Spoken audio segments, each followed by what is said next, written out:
বর্তমান সময়ে এই বাইকটি আসলেই অনেকটাই পপুলার হয়ে গেছে। বেশিরভাগ সময় মানুষ এফআই কার্বোরেটর বা এবিএস এই বাইকটি কিনতেছে। সো কী কারণ রয়েছে সব কিছু এই ভিডিওতে থাকবে। অবশ্যই এই ভিডিওটা দেখার পর হয়তো তুমিও এই বাইকটির লাভার হয়ে যেতে পারো। যাই হোক গাইস, বেশি কথা না বাড়িয়ে মূল পয়েন্টে চলে যাই। প্রথমত আমি যে বাইকটি ইউজ করি এটি হলো সুজুকি জিক্সার কার্বোরেটর।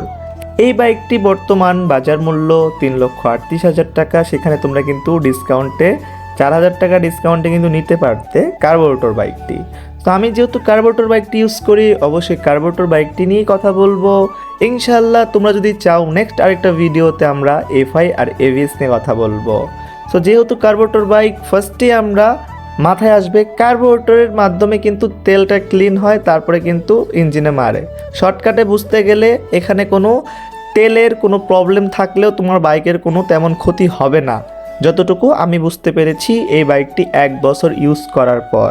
কিন্তু তুমি যদি এফআই বাইকটি কিনো তাহলে কিন্তু তেলে প্রবলেম হলে তোমার বাইকের ইঞ্জিনের মধ্যে ময়লা যাবে এবং কি তোমার বাইকটি কিন্তু ধুমবে, মাঝে মাঝে স্টার্ট অফ হয়ে যাবে, বাইকটি রানিংয়ে অফ হয়ে যেতে পারে। কিন্তু কার্বোরেটর বাইকে যদি এই প্রবলেমটা তুমি ফেস করো, হঠাৎ দেখতেছো রানিংয়ে বাইকটি অফ হয়ে গেল, পিক আপ ধরতেছে না, তাহলে কি করবে? জাস্ট তুমি রেঞ্জ বাড়িয়ে দিবে। বাইকের রেঞ্জ থাকে হাতের ডান সাইডে, তোমার ডান পাশের কিটের নিচে একটা ছোট নাটের মতো, ওইটা ডান সাইডে ঘোরাবে, রেঞ্জ বাড়বে, আরপিএম হয়ে যাবে 5 থেকে 10,000 এরকম। যখন দিয়ে দিবে, তারপর যখন স্টার্ট দিবে তখন কিন্তু বাইকের পিক আপ অ্যাডজাস্ট হয়ে যাবে। হ্যাঁ গাইজ, খুব ইজিলি কিন্তু এইভাবে তোমরা স্টার্ট অফ হয়ে গেলে বাইকটি রানিং করতে পারবে। আমি এই প্রবলেমটি পেয়েছিলাম মাত্র 2বার, বছরে 2বার এই প্রবলেমটি পেয়েছিলাম। একবার ঢাকায় যাওয়ার সময় প্রবলেমটি পেয়েছিলাম, একবার পদ্মাতে যাওয়ার সময় এই প্রবলেমটি পেয়েছিলাম। প্রবলেমটি হয় মূলত একটা কারণে। কি কারণ? কার্বোরেটরে যখন একটু ময়লা জমবে তখন কিন্তু এই প্রবলেমটা হবে। কিন্তু তুমি যদি ওই যে ট্রিক্সটা ইউজ করো, রেঞ্জ বাড়িয়ে দাও, তাহলে কিন্তু যখন জোরে পিক আপ হবে তখন এই প্রবলেমটা সলভ হয়ে যাবে। অবশ্যই তুমি ট্রাই করবে কার্বোরেটরটা ক্লিন করার।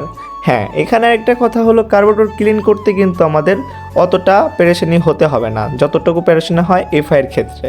যাই হোক গাইস, আমার সাজেস্ট অবশ্যই তোমরা কার্বোরেটর বাইকটি নিয়ে নিতে পারো। বর্তমান সময়ে কার্বোরেটর বাইকটি খুবই পপুলার রয়েছে, কিন্তু তুমি যদি চাও ভালো ব্রেকিং, ভালো সব কিছু একদম অ্যাডজাস্ট থাকবে এবং কি মাইলেজও ভালো থাকতে হবে, তাহলে তুমি এফআই এবিএসটা নিতে পারো। কিন্তু সব বাইকই যে ভালো হবে বিষয়টা এমন না। যেই বাইকের ভালো দিক রয়েছে সেই বাইকের খারাপ দিকও রয়েছে, কিন্তু কার্বোরেটর বাইকের কোনো খারাপ দিক আমি পর্যন্ত পাইনি। এটি আমি ইউজ করে বলতেছি, হয়তো ভুল হতে পারে। যারা বুঝে, আরও বেশি ভালো বুঝো, তারা কিন্তু অবশ্যই কমেন্টে জানিয়ে দিও কোন কোন দিকগুলো রয়েছে খারাপের পথে। যাই হোক গাইস, তোমরা যারা নিবে অবশ্যই কার্বোরেটর বাইকটি নিবে, এটা হলো আমার সাজেস্ট।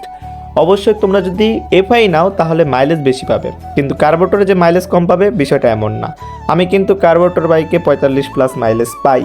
তো তোমরা যদি 45+ মাইলেজ পেতে চাও, একটা ভিডিও রয়েছে আমার চ্যানেলের মধ্যে, সেই চ্যানেলের ভিডিওটা তোমরা দেখবে। জাস্ট একটা ট্রিকটা ইউজ করে 35-25 থেকে ডিরেক্ট 45-এ চলে যাবে।